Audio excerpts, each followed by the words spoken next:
안녕하세요. 본격 한국 남자 배구 유튜브 기타임 V 에피소드 51 시작하겠습니다.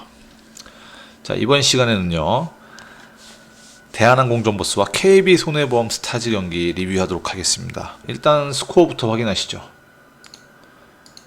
오늘 대한항공 홈이었어요. 인천 계양체육관. 그런데 KB손해보험이 세트 스코어 3대1로 1세트는 좀 허무하게 내줬지만 2, 3, 4세트를 내리 따내면서 승점 3점을 확보하면서 단독 1위로 치고 나갔습니다. 자, 대한항공 입장에서는 사실 1세트 가볍게 이기고 대어 낚을 수 있는 그런 경기였거든요. 자, 무슨 일이 있었는지 한번 살펴보도록 하겠습니다. 첫 번째 포인트입니다. 첫 번째 포인트는 한 선수 똥꼬집입니다. 1세트에 대한항공이 가져갔어요. 1세트 초반에 막 김동민 쪽 서브가 막 터지고 리시브가 터지고 막 블로킹에 잡아내면서 초반부터 앞서 나간 대한항공이 한 번도 리드를 빼앗기지 않고 손쉽게 1세트를 가져왔어요. 그리고 2세트도 24대 22로 먼저 대한항공이 세트 포인트에 도달을 했습니다. 이렇게 세트 스코어 2대 0으로 앞서 나가면은 아무리 케이타가 버티는 KB 손해보험이라고 하더라도 이런 기세에서는 밀릴 수밖에 없는 거거든요. 그런데 여기서 한 선수의 그런 그 운영 미스로 세트 스코어 1대1이 돼요. 이게 무슨 얘기냐면요. 자, 일단 그거에 앞서가지고 잠깐만 언급하고 넘어갈게요. 24대 22에서 조재영이 서브를 넣습니다. 사실 조재영 선수가 서브 약하기도 약하지만은 범실도 되게 많아요. 그러니까 이 선수는 이럴 때 범실 안 넣기 위한 그런 서브를 넣는 거예요. 평소에는 좀 짧게도 넣어보고 좀 길게도 밀어보고 이렇게 하다가도 이 정도면은 범실만 내지 말아야지 하면서 너무 편한 서브를 넣는 거죠. 그러니까 사실은 원포인트 서버가 들어가고 원포인트 블로커도 한번 기용해 볼 수 있는 그런 포지션으로 한번 생각을 해봐야 되는데, 산틸레 감독이 라이트와 세터를 동시에 바꾸는 걸 즐기다 보니까 이 원포인트 서버 혹은 원포인트 블로커를 기용하는 작전을 잘 안 써요. 굉장히 안 써요. 아, 이거 다른 팀 같았으면 여기서 무조건 원포인트 서버가 나왔거든요. 아니면 그 전에 이미 나왔거나. 여기서 조재영이 완전히 뭐 그냥 갔다가 밥상 차려주는 서브로 24대 23이 됩니다. 그리고 황택이 서브 에이스로 24대 24가 돼요. 뭐 이것까지는 한 선수 세터 탓은 뭐 아니에요. 뭐 그 다음부터가 문제예요. 여기서 하나씩 주고받고 25대 25. 김정호 서브였죠. 리시브가 괜찮았습니다. 진지위 속공을 줘요. 사실 이 전까지만 해도 한 선수가 속공을 굉장히 많이 써준 터라서 KB 블로커들이 속공 견제를 상당히 많이 하고 있었거든요. 지금 이때 진지위 뜰 때도 당연히 김홍정이 견제 그 블로킹을 떴었고요. 그러니까 사실은 이쯤 되면은 센터를 그동안 심어둔 게 있으니까 양날개로 가는 게 확률상 더 맞아요. 그리고 전위에 레프트에 임동혁, 라이트 정지석인데 뭐 레프트 임동혁은 좀 뭐 걸릴 수 있어요. 근데 라이트 정지석은 뭐 얼마든지 쓸 수 있는 카드였잖아요. 아니면 뭐 뒤에 후위 곽승석, 뭐 오늘 좀 못하긴 했죠. 그런 카드가 있으니까. 근데 여기서 진지위 속공 준 거예요. 뭐 여기까지는 뭐 그럴 수 있어요. 뭐 역으로 간다 이렇게 생각했을 수도 있으니까. 근데 이게 디그에 걸려가지고 KB가 우당탕탕 3단 처리 겨우 해서 다시 넘어옵니다. 근데요, 이거를 또 진지위 속공을 줍니다. 이때 계속 김홍정이 계속 견제를 하고 있었어요. 결국 디그에 이번에는 좀 제대로 걸렸고 2단 연결이 되니까 케이타한테 오픈 공격을 두들겨 맞아서 세트 포인트를 내줍니다. 26대 20으로 역전이 당하죠. 24대 22였던 게 순식간에 26대 25가 된 거예요. 그 다음 서브 또 김정호였잖아요. 김정호 서브가 네트 맞고 받기 좋게 넘어와가지고 리시브 깔끔하게 잘 된 거를 또 진지위 속공을 줍니다. 이때는 이제 케이타도 함께 투블로킹을 뜰 정도였어요. 완전히 대놓고 속공을 주니까 KB 손해보험 블로커들도 안 뜰 수가 없을 정도였던 거죠. 여기에 블로킹 바운드에 이은 디그, 그리고 2세트가 끝났어요. 그렇게 마지막 포인트는 김정우의 파이프였고요. 앞서도 말씀드렸지만은 이 전 공격까지 충분히 속공을 많이 뿌려놨기 때문에 상대 블로커들이 속공 견제하기가 바빴잖아요. 특히 김홍정 같은 경우가. 그러니까 이럴 때는 날개로 가는 게 역으로 가는 거예요. 그러면 오히려 날개 공격수들 확률이 높아져요. 공격 성공률이. 그런데 여기서 너무 뭔가 자기가 자기 운영으로 세트를 이기겠다는 무슨 이런 생각이 좀 강했던 것 같은데, 세 번 연속 진지에 속공 주다가 이 세트가 날아갔어요. 이거는 누구 탓하기도 어렵고요. 전적으로 세터의 운영 책임입니다. 정말 아깝죠. 여기서 세트가 스코어가 2대 0이 됐어야 되는 게 1대 1이 되면서 분위기가 급격하게 KB로 흘러버려요. 참 대한항공 입장에서는 아쉬운 대목이죠. 자, 두 번째 포인트는 뭐 케이타는 뭐 당연한 거고, 김정호 선수예요. 올해 이 선수가 공격에서 일취월장했다는 얘기는 이미 여러 번 언급한 바가 있습니다. 그런데 이날 경기에서 2세트 뭐 마지막 포인트도 김정호 파이프였고, 2세트에 케이타가 굉장히 부진했어요. 공격 효율 7% 이렇게 하고 있을 때 김정호가 제1 옵션으로 2세트를 KB가 가져올 수 있는데 가장 중요한 역할을 했던 거죠. 김정호의 공격 효율이 2세트 동안 66.7%였습니다. 혼자 공격 득점만 8득점을 했어요. 케이타가 공격 득점 6득점할 동안. 이 김정호가 단신임에도 공격에 이게 재능이 탁월하단 말이에요. 이미 사실은 뭐 이 선수가 경희대 시절부터 공격과 리시브 둘 다 갖춘 선수로 정평이 나 있던 선수예요. 프로 와서도 이제 워낙 이 선수가 일찍 드래프트 됐기 때문에 2학년 마치고 나와서, 그래서 이제 뭐 23세 이하 대표팀에서 주축으로도 잠깐 나가서 활약했었고, 뭐 김정호뿐만이 아니라 뭐 저는 뭐 다른 단신 선수들한테도 좋은 본보기를 보여준 거라고 생각하고요. 뭐 단순히 이 선수의 그런 기량으로만 오롯이 득점을 따냈냐면 그건 아닐 거예요. 일단 오픈에서는 케이타가 대부분 하고 있고, 오픈 성공률은 그렇게 좋지는 않습니다. 아무래도 저는 이 황태기하고 이 파이프, 이게 정말 찰떡궁합이라고 보고, 정말 빠르게 뜨고요. 정확하게 파이프 성공률이 높게 꽂힙니다. 최근 몇 년간 저는 이제 황태기 세터가 안 좋을 때 모습을 쭉 봐와서 그런지 저는 이 세터가 그렇게 대단한 세터라고는 결코 생각하진 않거든요. 그런데 김정호하고 파이프만큼은 정말 이건 일품이에요. 이 호흡만큼은 정말 잘 들어가고 있고요. 이 경기에서도 뭐 9개 써가지고 9개 다 성공했어요. 또 이제 황태기 세터가 사실은 속공 운영은 좀 별로거든요. 이제 KB에 제대로 된 센터 공격수가 없었던 것도 사실이지만은 그나마 있는 센터 가지고도 속공 운영이 좋은 편이 못 돼요. 뭐 속공 센터 공격수들이 좋지 않다고 하더라도 뭐 지난 우리카드 같은 경우는 뭐 하승우 세터가 뭐 최석기, 하현용 이런 선수들로도 그렇게 막 속공을 하잖아요. 근데 황태기는 뭐 그 정도까지도 아니라는 거죠. 그런데 그렇게 이렇게 KB라는 팀이 속공 정확도라던가 그런 속공 위력이 별로 좋지 않은데도 불구하고 이것과 연계되어야만 위력의 배가 되는 파이프 공격을 굉장히 잘 쓴다는 거죠.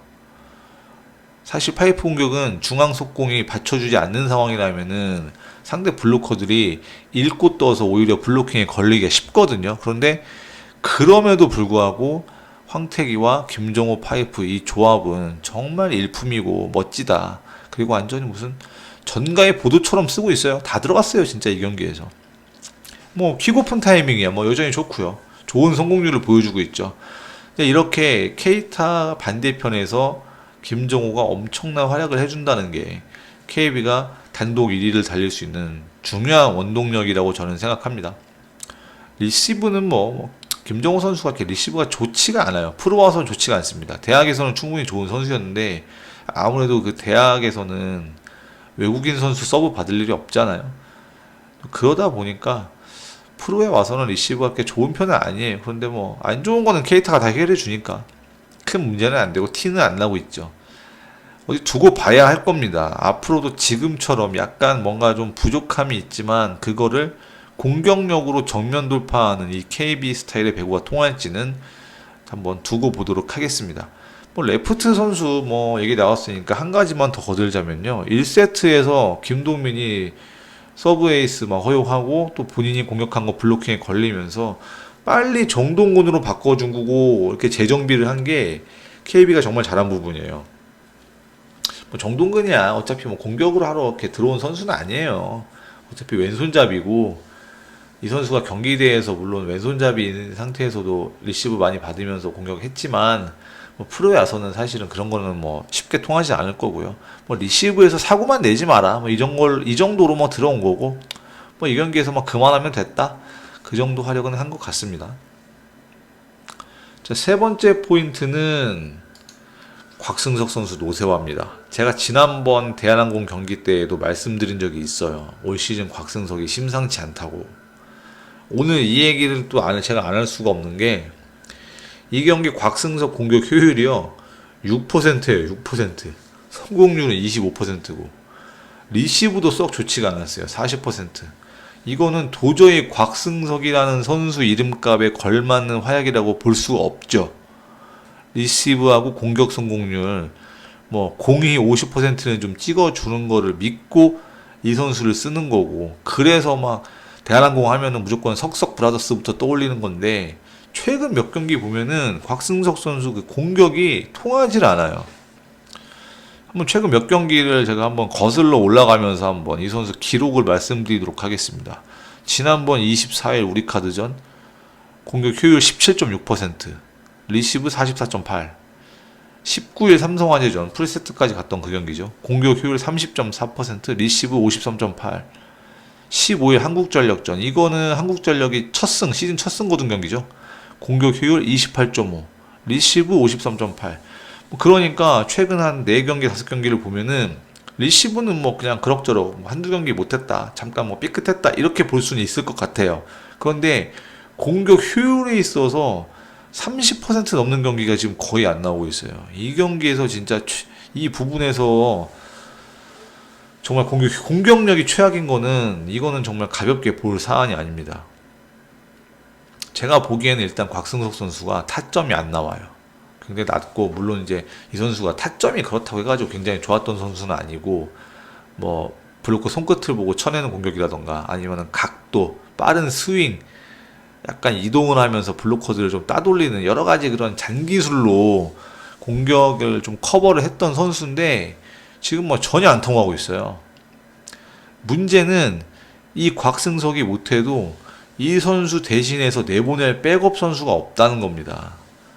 물론 이 경기에서 잠깐 김성민 선수가 나오긴 했지만요, 워낙 정지석과 곽승석이 탄탄했던 그런 팀이라서 대한항공은 백업 레프트가 나올 여지가 거의 없었어요. 그러니까 아무리 백업 선수라고 하더라도 실전 경험을 쌓아야 하는데 그럴 기회가 너무나도 적었던 거죠. 결국 김성민도 나와서 별 볼 일이 없었어요. 물론 이제 김성민 선수 같은 경우도 사실은 인하대 시절 에이스였고 또 팀을 우승으로 이끌었던 그런 주포였단 말이에요. 그런데 그때도 리시브를 많이 받지는 않았어요. 거기다가 프로에 와서는 워낙 빵빵한 선배들이 있어가지고 실전 경험이 거의 없죠. 그러니까 문제가 될 수밖에 없는 거예요. 이럴 때 이제 곽승석이 한쪽에서 삐끗하니까.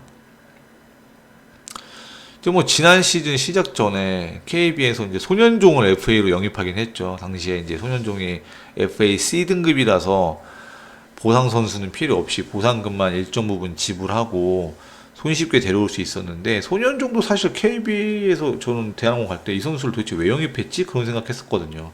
쓰임새가 없어요. 지금 대한항공에서 원포인트 블로커로 종종 나오고 있거든요. 이 선수가 범실이 굉장히 많은 스타일이라 원포인트 서브로 넣기도 그렇거든요. 신장은 좋죠, 신장은.